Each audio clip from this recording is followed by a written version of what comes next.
Pérou News aujourd'hui, tout ce que vous devez savoir sur le Pérou. Marcelo Tinelli a évoqué la polémique avec Tini Stoessel, cela me rend triste parce que je l'admire. L'animateur a évoqué dans l'âme toute l'agitation suscitée par la sortie du nouvel album du chanteur. Depuis la sortie de Un Mechón de Pelo il y a quelques jours, le nouvel album de Tini Stoessel fait parler grâce au ton confessionnel de toutes ses chansons. Dans un cas particulier, il a ravivé le conflit que son père, Alejandro Stoessel, avait avec Marcelo Tinelli. Le chauffeur est alors venu répondre et a déclaré qu'il n'avait aucune rancune, ni envers la chanteuse, ni envers son père. Avec Alejandro, tout va plus que bien. J'ai une grande affection pour lui. Je ne pense pas qu'il le sache, mais au moment où il a été admis à Trinidad, j'étais l'un de ceux qui l'appelaient le plus. J'ai appelé le directeur pour savoir comment était son état de santé. Au-delà de ce qui s'est passé judiciairement et de la façon dont chaque famille a pu le vivre. Tout va bien de ma part, a-t-il assuré, dans l'âme. Le chauffeur a évoqué l'amitié qui unit l'artiste à ses filles. En ce qui concerne Tini, je l'admire en tant que chanteuse et professionnelle. Je connais tous les ennuis qu'elle a traversés et mes filles l'adorent. Ils savaient même quel serait le sujet. Tini a parlé avec les deux plus âgés.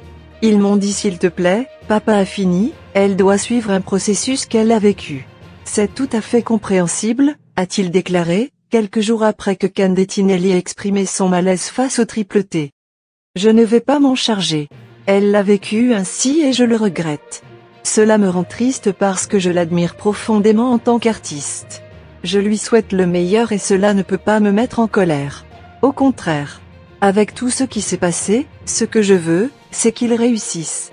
C'est une artiste argentine que nous sommes fiers de voir partout dans le monde. Je te souhaite toujours le meilleur. C'est une très bonne amie de mes filles et je ne peux pas me tromper avec elle, a-t-il déclaré. Loin de la polémique, Tinelli a expliqué pourquoi il ne prend pas à cœur tout ce qui s'est passé avec l'album de Tini. Je dis toujours qu'il ne faut pas prendre les choses personnellement. Lorsqu'on vous dit quelque chose, vous devez évaluer pourquoi l'autre personne le dit, si cela vit plus en cette personne qu'en vous. Il ne s'agit pas de faire un travail psychologique. C'est la vérité. C'est ce qui m'arrive, a-t-il déclaré. Si elle avait besoin de le dire, elle saura pourquoi. Je ne peux m'empêcher de reconnaître son talent d'artiste et je connais les problèmes qu'il a traversés car mes filles qui sont amies m'en ont parlé. Ils vont manger avec elle en Espagne, ils vont au récital, à la loge.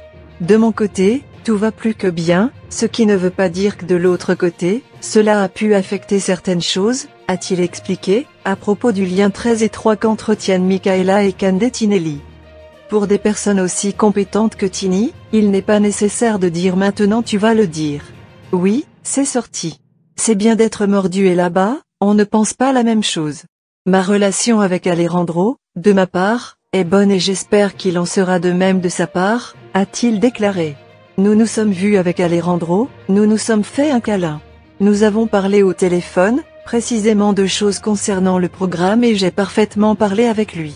J'ai connu Tini quand elle était petite, elle est venue à mon programme avec Mariana, se souvient-elle. Que vous arrive-t-il lorsqu'elle suggère que vous lui avez fermé les portes et que grâce à Violetta elle a pu sortir? A demandé le chroniqueur du cycle Angel de Brito. Les gens qui me connaissent savent que je ne suis pas comme ça, mais elle aurait pu le ressentir. Ensuite, le média agit comme il doit le faire, mais je ne gère pas l'ensemble du média, a-t-il souligné. Le directeur du contenu d'Amérique a également donné des détails sur la relation amicale qu'il entretient avec Rodrigo de Paul. Nous mangions avec tous mes enfants, nous allions au champ. Je l'aime et je l'admire profondément. Nous avons communiqué avec Léo Messi, qui s'apprêtait à jouer un match au Mexique. Nous avons convenu de nous rencontrer à la Copa América, nous sommes allés manger avec Cholo Simeone, a-t-il déclaré, tout en assurant que la participation de Camille Homs à Bailando n'affectait pas son traitement. Il ne m'a rien dit. J'ai toujours essayé de prendre soin de Rodri. C'est mon ami depuis de nombreuses années, je l'aime. Peut-être qu'il aurait pu y avoir une gêne que je n'ai pas détectée, mais rien, a-t-il conclu. Laissez-nous votre commentaire, donnez-nous votre like et abonnez-vous pour continuer à grandir et suivez-nous sur nos réseaux sociaux, Facebook, YouTube, Instagram et TikTok. Pérou News aujourd'hui, suivez-nous sur Facebook et Instagram.